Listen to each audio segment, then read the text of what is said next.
आप आश्वस्त रहिए, आपका ये चौकीदार पूरी तरह से चौकन्ना है। वो एक अकेला चल पड़ा, मैं उसकी ही कतार हूं, मैं भी चौकीदार हूं। उन्होंने कहा कि मैं भारत का विभाजन नहीं होने दूंगा। उनकी हत्या हो गई और देश भी बट गया, और उनके जो तथाकथित हम नाम वारिस इस देश पे काबिज हो गए, उनका चरित्र, जिस एक आदमी ने हत्या की थी, वो किस विचारधारा का था, उसने क्यों की, ये महत्वपूर्ण नहीं है, लेकिन उसने हत्या की। कानून की निगाह में वो हत्यारा था, कानून ने अपना काम किया, लेकिन क्या ये हत्या निजी स्वार्थ के लिए करके गांधी जी को मार के भागा? वो आदमी वहां रहा, उसका अपना एक कन्विक्शन होता है, हो सकता है उस कन्विक्शन से मैं और आप या इस देश के लोग एक राय न हो, कन्विंस न हो, लेकिन उसने हत्या की। लेकिन उसकी हत्या करने से कोई कन्विंस नहीं है, हत्या के कारण से हो सकता है कुछ लोग डिबेट कर सकते हो, डिबेट होनी चाहिए।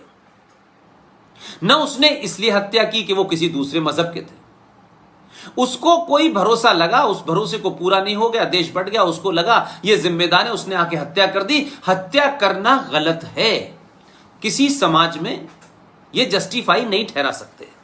वो भागा नहीं, वो गिरफ्तार हुआ, उसने कहा मुझे ये लगा, मैंने ये कर दिया। कोर्ट ने उसको सजाए मौत की सजा सुनाई, उसने कोई माफी की अपील की, यानी उसका कन्विक्शन जो भी था, आप उससे एक राय हो, था उसका कन्विक्शन, वो भागा नहीं मार के, और उसने सजा सुना दी, उसको फांसी। उसका आखिरी बयान तो कम से कम ईमानदार लोगों पब्लिक में ले आते कि उसने कोर्ट के सामने जो अपनी बात रखी थी वो क्या थी, वो तो बता देते। ऐसा तो नहीं था हजारों साल पुराना कोई डॉक्यूमेंट था जो नहीं मिल रहा। गांधी जी की तो सारी किताबें मिल रही हैं कि कब वो बकरी का दूध पीते थे, कब वो सेवन करते थे, कब वो व्रत रखते थे, कब वो ये करते थे, कब वो करते थे, मिनट मिनट की डिटेल है। उस बेचारे की यही डिटेल रख देते कि भैया इस आदमी का आखिरी बयान ये था, ये भी आने वाली जनरेशनों के सामने रख दिया जाए। दूध का दूध पानी होता रहेगा, जिसको समझ में आएगा वो समझेगा, जिसको नहीं समझ में आएगा ना समझे, लेकिन सरकार का रुख जो है वो अपनी जगह रहेगा, लेकिन समाज का रुख तो समझ में आएगा कि क्या कहना चाहते थे वो।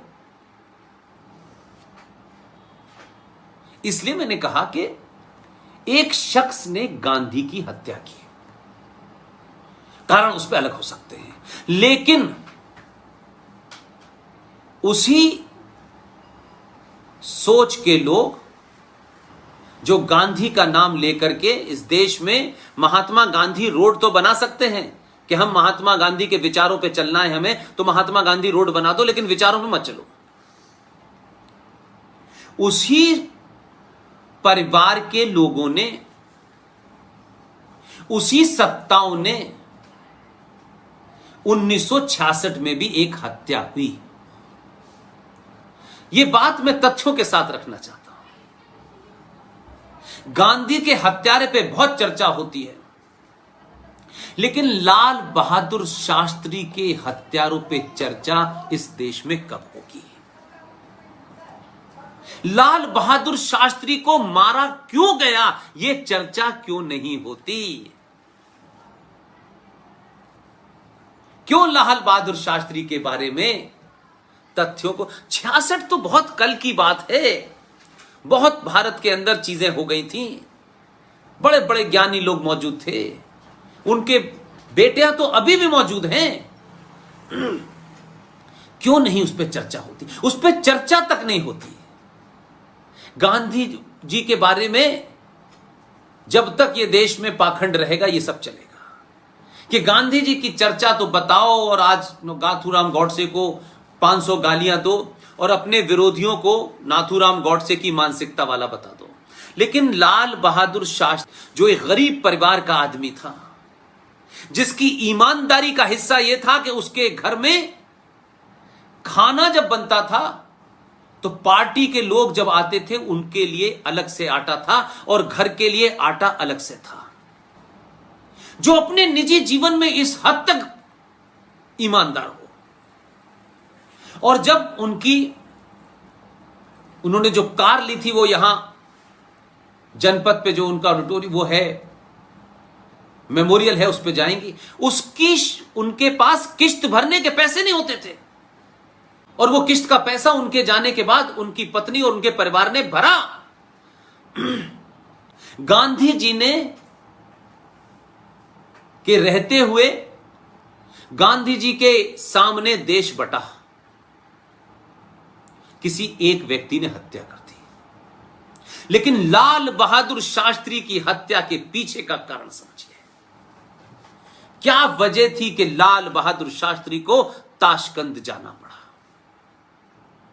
लाल बहादुर शास्त्री ने, जब पाकिस्तान ने यह देखा कि भारत की फौजें 1962 में न जो उनके पास कोई हथियार था, न बंदूक थी, न कुछ था, क्योंकि विजनरी प्रधानमंत्री को लगता था हिंदी चीनी भाई भाई का ड्रामा करते रहो और किसी को पूछो मत। तो उस वक्त जो झगड़ा हुआ, उन्होंने लिखा कि भारत की कमर टूट चुकी है चाइना से, तो 1965 में उन्होंने यकायक हमला किया पाकिस्तानियों ने। एक छोटा सा आदमी जो एक गरीब परिवार से आया था, उसकी राष्ट्र भक्ति और उसका राष्ट्र के प्रति कमिटमेंट का पागलपन देखिए कि उसने कहा नहीं। एक अपील की कि उसको मालूम था कि भारतीय सेनाओं के लिए देश में अनाज की कमी है, कहीं सेनाओं के लिए खाने की कमी ना पड़े, तो उन लाल बहादुर शास्त्री ने अपील की कि हम एक दिन का व्रत रखें, और पूरे देश ने व्रत रखा। सेनाएं लड़ी, सेनाओं को आदेश में कहा पूरी ताकत से इस हमले का पलटवार किया जाए, और भारत के प्रधानमंत्री की हैसियत में कोई दूसरा आदेश नहीं है, पूरा सबक सिखाइए और घर तक घुस के मारिए। भारत की सेनाएं, ये जो आज अमृतसर बॉर्डर पर बना हुआ है बाघा बॉर्डर, यहां से फौजें हाजी पीर तक चली गई थी लाहौर के अंदर। लाहौर में बड़े बड़े बोर्ड लगा दिए गए थे कि भारतीय सेनाओं को पाकिस्तानी देख ना पाए, और एक ही शर्त थी इस दीवाने की। इसने कहा नहीं, लाहौर के हाजी पीर से सेनाएं तभी वापस आएंगी जब पाकिस्तान जम्मू कश्मीर को खाली कर देगा। लेकिन सत्ता के दलालों ने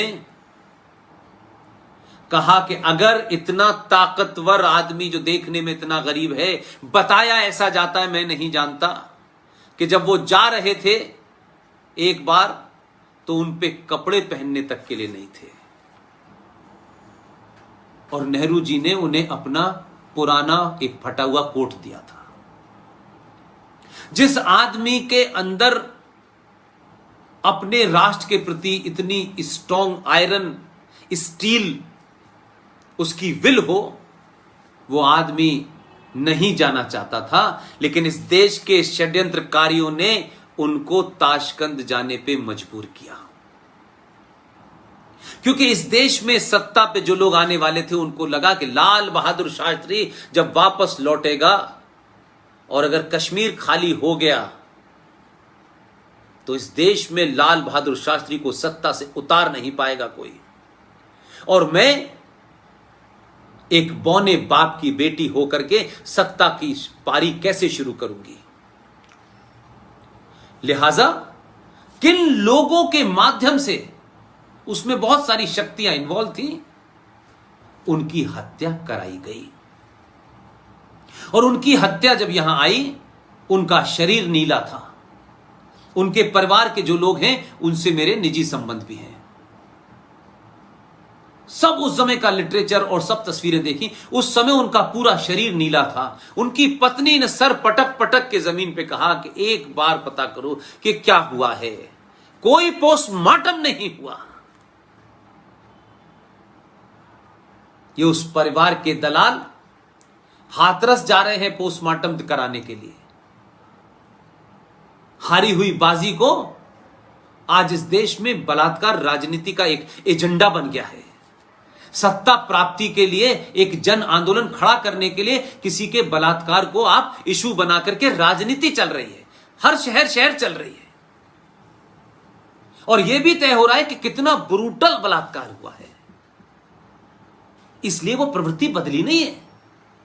तो लाल बहादुर शास्त्री की जिद थी कि जो भारत का हिस्सा पाकिस्तान ने कब्जाया है उसे खाली कराओ, नहीं मैं मानने को तैयार नहीं हूं। उन्होंने कोई समझौता नहीं किया, उनकी जिद पूरी न हो जाए इसलिए हिंदुस्तान के एक पार्टी के लोगों ने मिलकर उनकी हत्या की।